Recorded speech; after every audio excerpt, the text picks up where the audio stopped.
இந்த வீடியோவில் என்ன பார்க்க போகிறோம், நீங்கள் தமிழில் பார்த்த மாதிரி தான் ஷார்ட் வால்பேப்பரில் எப்படி உங்களுடைய ஃபோட்டோவில் பிடிச்சவங்க ஃபோட்டோ எப்படி செட் பண்ணுறதுன்னு பார்க்கலாம்.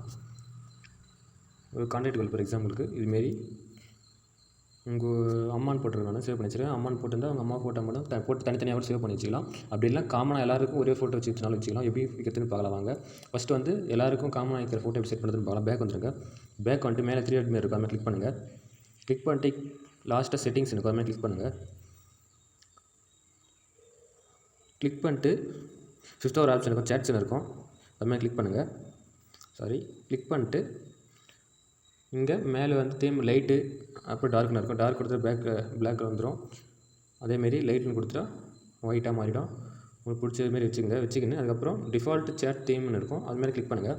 கிளிக் பண்ணிட்டு வால்பேப்பர்னு இருக்கும் கீழே, அதுமாதிரி கிளிக் பண்ணுங்கள். கிளிக் பண்ணிட்டு சூஸ் த கேலரி இருக்கும், அதுமாதிரி கிளிக் பண்ணுங்கள். கிளிக் பண்ணிட்டு நீங்கள் பேக்ரவுண்ட் எந்த ஃபோட்டோ செட் பண்ண போகிறீங்களோ அந்த ஃபோட்டோ மேலே கிளிக் பண்ணுங்கள். எக்ஸாம்பிள் நான் ஃபோட்டோ மேலே கிளிக் பண்ணுறேன். கிளிக் பண்ணிட்டு இங்கே ஒரு சைடில் ஒரு நிலா மாதிரி இருக்க மாதிரி கிளிக் பண்ணிட்டு அட்ஜஸ்ட் பண்ணுற மாதிரி இருக்கும். மேலே இது பண்ணால் ஃபோட்டோ ஃபுல்லாக நல்லா தெரியும். கீழே டவுன் பண்ணினா லைட்டாக தெரியுற மாதிரி தெரியும்.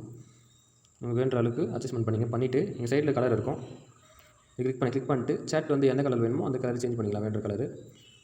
கிளிக் பண்ணிட்டு மேலே டிக் கொடுத்துருங்க.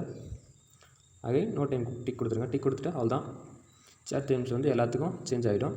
அவ்வளோதான், ஒரு டைம் சேஞ்ச் பண்ணால் போதும், எல்லா சேட்டுக்கும் சேஞ்ச் ஆகிடும். அகைன் பேக் வந்துடுங்க. சேஞ்ச் பண்ணிட்டீங்கன்னா பேக் வந்து செக் பண்ணி பாருங்கள். செக் பண்ணிங்கன்னா இந்த இதுமாரி தான் எல்லாத்துக்கும் இதேமாரி சேஞ்ச் பண்ணிக்கலாம். இல்லை ஒருத்தருக்கு ஒரு மாதிரி நீங்கள் சேஞ்ச் பண்ண நினச்சிங்கன்னா அகைன் ஒரு கான்டாக்டுக்குள்ளே போயிட்டு இங்கே 3 டாட் மாரி இருக்க மாதிரி கிளிக் பண்ணுங்கள். கிளிக் பண்ணிட்டு லாஸ்ட்டாக மோருக்கு மேலே ஒன்று இருக்கும், சேட் தீம்னு இருக்கும், அகைன் கிளிக் பண்ணிட்டு வால்பேப்பர்னு இருக்க மாதிரி கிளிக் பண்ணுங்கள். கிளிக் பண்ணிட்டு again choose the gallery click பண்ணிட்டு நீங்கள் எந்த ஃபோட்டோ சேஞ்ச் பண்ண போகிறீங்களோ அந்த ஃபோட்டோ மேலே கிளிக் பண்ணுங்கள். கிளிக் பண்ணிட்டு அகைன் சொன்ன மாதிரி தான் அட்ஜஸ்ட்மெண்ட் வேணால் பண்ணிங்கன்னா மேலே டிக் கொடுத்துருங்க. டிக் கொடுத்துட்டு அவ்வளோதான். அந்த ஒரு இடத்துக்கு மட்டும் தான் ஃபோட்டோ சேஞ்ச் ஆகும், மிச்சபடி எதுவுமே சேஞ்ச் ஆகுது. நீங்கள் போய் செட்டிங்ஸ் உள்ள வச்சா தான் எல்லா டைம்ஸுக்கும் சேஞ்ச் ஆகும். ஓகே, இதேமாரி தான் வேணால் தனித்தனியாக ஒருத்தருக்கு தம்பினா தம்பி இல்லை கேர்ள் ஃப்ரெண்டு நீங்கள் இருக்கிற மாதிரி ஃபோட்டோ வச்சுங்க, எப்படி தோன்றோ உங்களுக்கு வச்சுங்க. ஓகே ஃப்ரெண்ட்ஸ், இதுமாதிரி யூஸ்ஃபுல்லான வீடியோ பார்த்து நம்ம சேனல் லைக் பண்ணி ஷேர் பண்ணி சப்ஸ்கிரைப் பண்ணுங்கள். நெக்ஸ்ட் சொல்லிக்கலாம். பாய்.